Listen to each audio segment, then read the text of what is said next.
We're here in the Wittenberg post-match with head coach Paco Labrador alongside players Madison Munger and Taylor Brown. Guys, congrats on a regional championship. Paco, just start us off with some general comments, opening statement.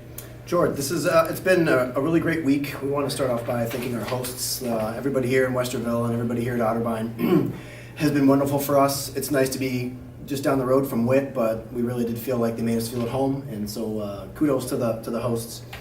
And then also just much respect for Ohio Northern and for their battle and for their fight. We actually used some of the film from them during the season to model how you play with passion and how you play with energy and how you give on the court to each other.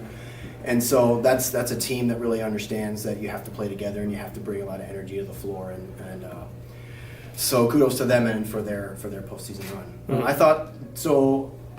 I think the match came down to, once again, similar to last night, we had a couple of moments where our servers got hot enough to give us a cushion. And when you get 6 or 7 point cushion, it really does free everybody up a little bit, and we played a little more loose when we were in that scenario. So credit to a lot of our service line pressure. And then our backcourt was able to keep us getting out of patterns and getting out of our rotations. We didn't give up a lot of long streaks, which helped a lot too. Mm-hmm. That first set was so tight, from start to finish. It almost felt like it was going to be deflating for whoever couldn't emerge in that set. And obviously you guys did, and then the next two were kind of lopsided. Just talk about the momentum that carried over from that first set, which was just massive in a lot of people. I think the longer you coach and you're around volleyball, you do feel that a little bit, mm-hmm. where a tight match can carry over to the next one, and the team that just puts everything they can into pulling out a game, and if it doesn't go your way, it's really hard to keep that same level. And I don't think, Ohio Northern is well coached and they're an experienced team, and so I don't think that really affected them too much. They came out and started strong too in set 2. So, but it's true that first set could have gone either way. It was McKenna was tearing us up. We couldn't stop her from the left antenna. I think she was hitting 400 to start the match off, mm-hmm. So she was playing great. Mm-hmm. Madison and or Taylor as players kind of fell short in the regional last year. What's it feel like to get over the hump? I don't know if there's feelings of redemption or motivation just to play again, and you obviously got the job done this time around. Well, obviously we're very excited to be here. I think winning last night was that confidence boost that we really needed just to get over that hump with how we ended last year. But we're just taking it one match at a time and really focusing on what's in front of us, try not to focus too much on the long run, each day at a time, but we're really excited to play together to keep this team going. Mm-hmm. Taylor? Yeah, that was definitely our motivation throughout the offseason and the summer, is to get back here and actually win the regional. Mm-hmm. Guys? Yeah, so Shane Tillman from the Northern Review. Great game, but Coach, what it is between the first game and second game was definitely got more in sync in terms of blocking, and I'm going to throw this to the entire panel. What adjustments did you make between game 1 and game 2 to really sink into the blocking and really prevent Ohio Northern from scoring those rallies towards game 2 and game 3? Sure. I would say the only adjustment we made was we talked to Karen, our setter, who's our right blocker, a little bit about. So we thought McKenna Jordan was doing a really good job of going off her hands and scoring easy points and just kind of tooling her on hands, and so the only change we made with her was just to kind of dial her in a little bit and talk a little bit more about how she can be a little more disciplined with her hand positioning and timing.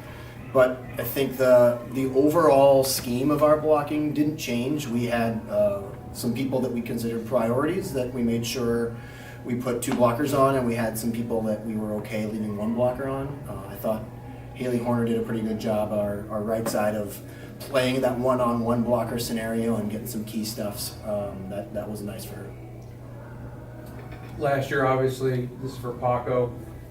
Disappointing finish last year. You get the ball with the score 14-8 on it. Mm-hmm. You kind of Thanks for bringing that up. Yeah, carry her on in the off season.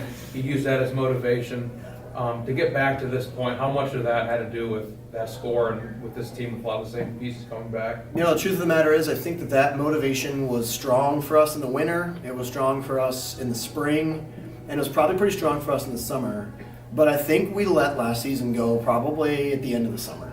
I didn't think about it much. I don't think they thought about it much. I think that what we were doing from August on was strictly who are we going to be this year. We talk a lot about what are we going to be known for, and we search for those 3 things. And by the time we get to late in the season, we have answered the question of what are we going to be known for. And so it was more about who we are this year, I would say, from the last 3 months or so. You agree? I would agree. Yeah. Okay, so Another question. Taylor Yance really provided defensive, backbone, giving you 19 digs throughout the course of 3 games. Can you talk about in terms of her positioning throughout the course of the game, how you made adjustments to try to be there, or what did you tell her to be there at the right time for the serves and for the defensive plays she made? Yeah, I mean, I think so. This morning, we walked through some patterns on where we wanted to funnel the hitters. So our blockers are going to position themselves in a certain spot, and we're going to say we hope that Ty can put herself in the openings, and if they decide to avoid our block, we need to make sure that she's taking all of those balls as much as possible. So, she actually, to tell you the truth, has a little bit of the easier job because most of the balls that come to her haven't been redirected by the block. They're pretty much linear balls that come to her.